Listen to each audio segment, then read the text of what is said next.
Assalamualaikum warahmatullahi wabarakatuh. Waalaikumsalam warahmatullahi wabarakatuh.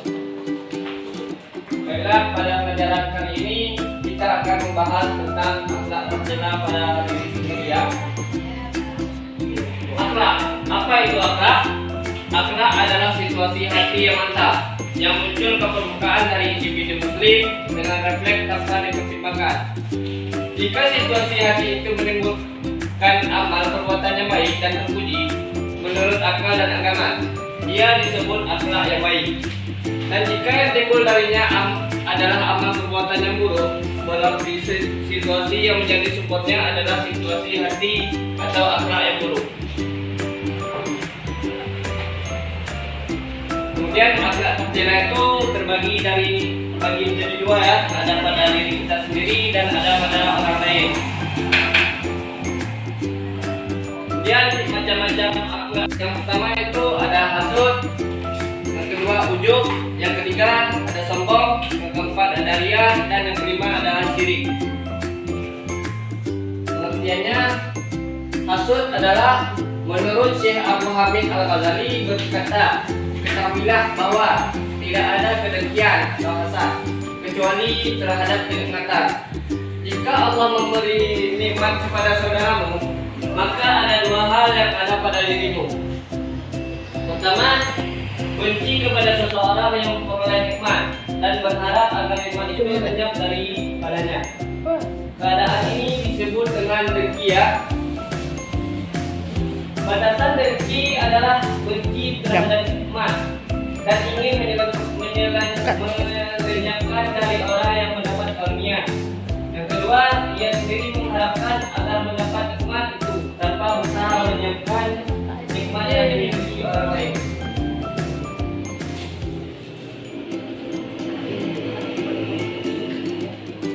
Kemudian kita sambung yang ujub ya, yang kedua tadi.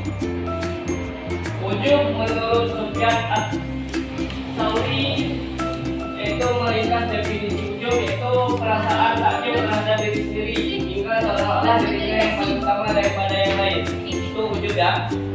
Lebih dari wara dari perkara haram dan lebih benci jiwanya ketimbang dirinya. Kemudian ayat Al-Quran yang menjelaskan tentang ujub antara lain surat At-Taubah ayat 55 yang artinya janganlah hasta terhadap benda dan anak-anak mereka mengenai hatimu. Sungguhnya Allah menghendaki akan mengazab mereka di dunia dengan harta dan anak-anak itu, dan agar melayang nyawa mereka dalam keadaan kafir.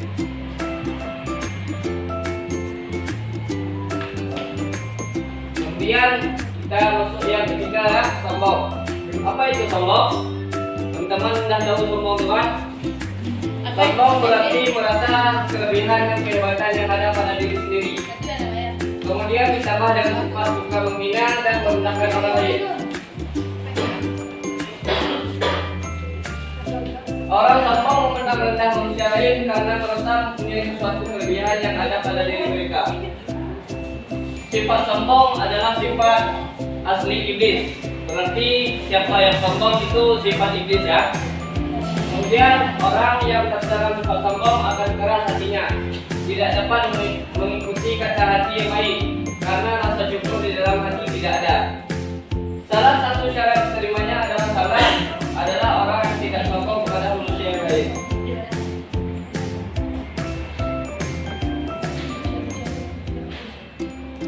Kemudian faktor-faktor penyebab sombong yaitu dengan adanya kekuatan atau kekuasaan kita bisa sombong, dengan adanya ilmu kita bisa sombong, dengan adanya amal ibadah, dengan adanya keturunan atau jabatan, kemudian ketampanan atau kecantikan, kemudian banyak pengikut setia di belakang. Itu termasuk faktor-faktor penyebab sombong ya.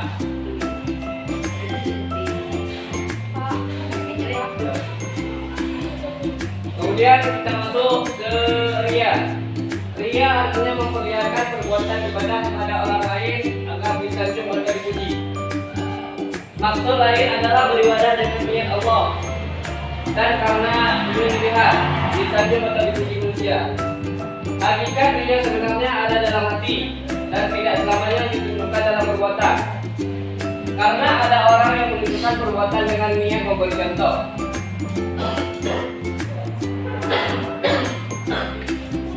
Oleh karena itu, hanya Allah lah yang dapat menilai apakah perbuatan tersebut mengandung ria atau tidak. Ria dalam niat dan ria dalam perbuatan. Sebagaimana sudah dijelaskan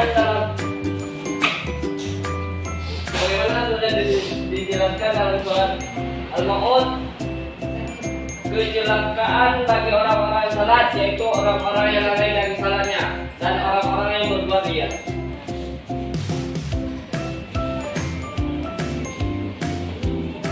Kemudian kita masuk yang kelima yaitu syirik ya.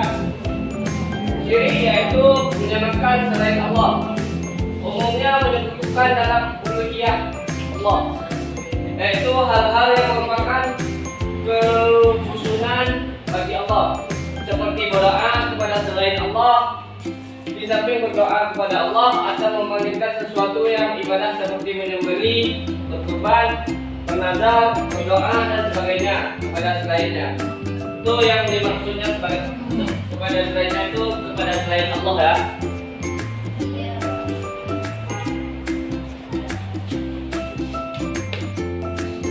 Kemudian kita masuk ke beberapa akhlak sejarah yang berpengaruh terhadap diri sendiri ya.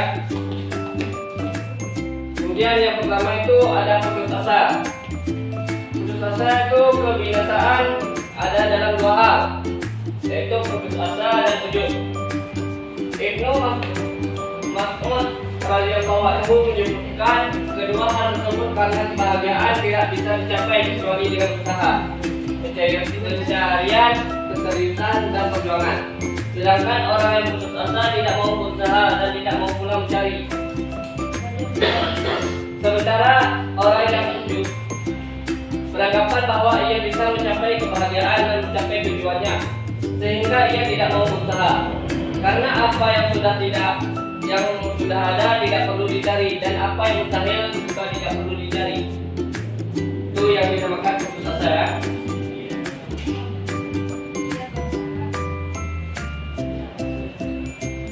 Dalam Quran surat Yusuf ayat 87, Allah berfirman yang artinya, janganlah kamu semua berputus asa dari rahmat Allah. Sesungguhnya tidak ada yang suka berputus asa dari rahmat Allah, melainkan golongan orang-orang kafir.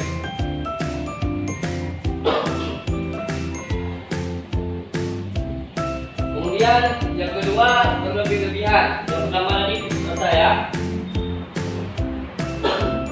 Berlebih-lebihan adalah melakukan sesuatu di luar batas ukuran yang menimbulkan kemungkaran baik langsung ataupun tidak kepada manusia dalam alam sekitarnya.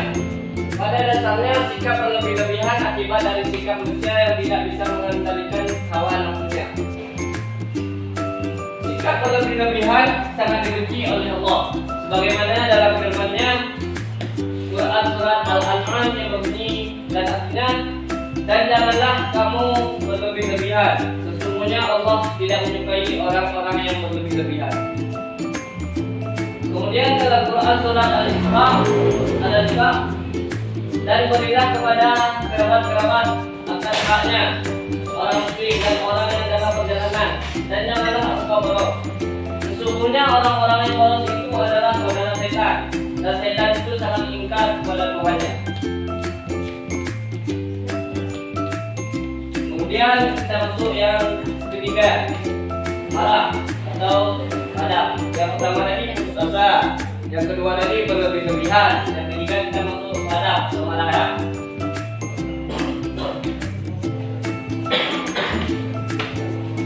Dan bersegeralah kamu kepada ampunan dari Tuhanmu dan kepada surga dan luasnya di luar langit dan bumi, yang disediakan untuk orang-orang yang bertakwa, yaitu orang-orang yang menafkahkan baik di waktu lapang maupun di waktu yang sempit, dan orang-orang yang menahan amarahnya dan memaafkan kesalahan orang.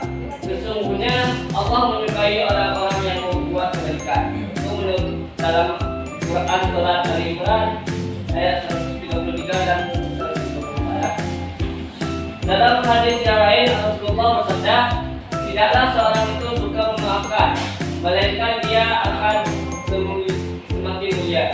Hadis riwayat Muslim.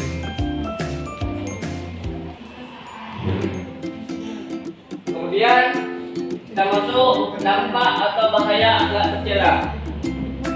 Seperti disebutkan oleh Ibnu Qayyim rahimahullah, yang pertama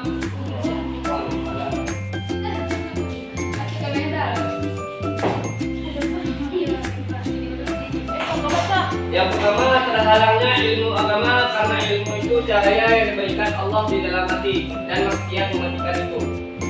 Yang kedua, terhalangnya rezeki, seperti dalam hadis riwayat Imam Ahmad.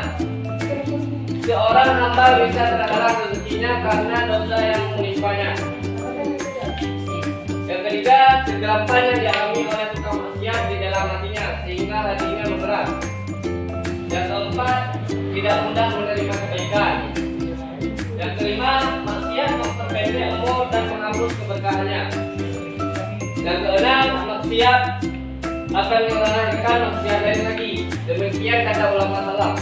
Hukum kejahatan adalah kejahatan lagi, sebagaimana kebaikan akan melahirkan kebaikan lagi. Yang ketujuh, orang yang melakukan dosa akan terus berjalan ke dalam dosanya sampai dia merasa dirinya hina. Itu tanda-tanda kehancuran.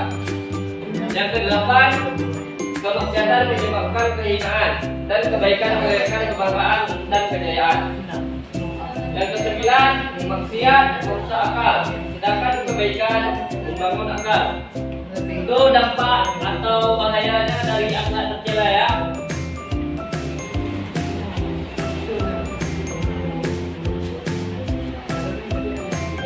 Kemudian untuk menghindari dari akhlak tercela tersebut, apa yang harus kita lakukan? Yang pertama itu bersyukur. Yang kedua, menahan diri kepada hal-hal yang menunjukkan keburukan. Yang ketiga, menyadari dan selalu ingat hakikat mengapa kita diciptakan Allah di dunia ini. Yang kelima, yang keempat, tawaduk, yakni bahwa sesungguhnya yang kita miliki di dunia ini hanya titipan dan milik Allah. Yang kelima, salat yang khusyuk dan tepat waktu. Keenam, pahamilah isi Al-Quran dengan membaca terjemahannya. Itu untuk menghindari akhlak tercela ya.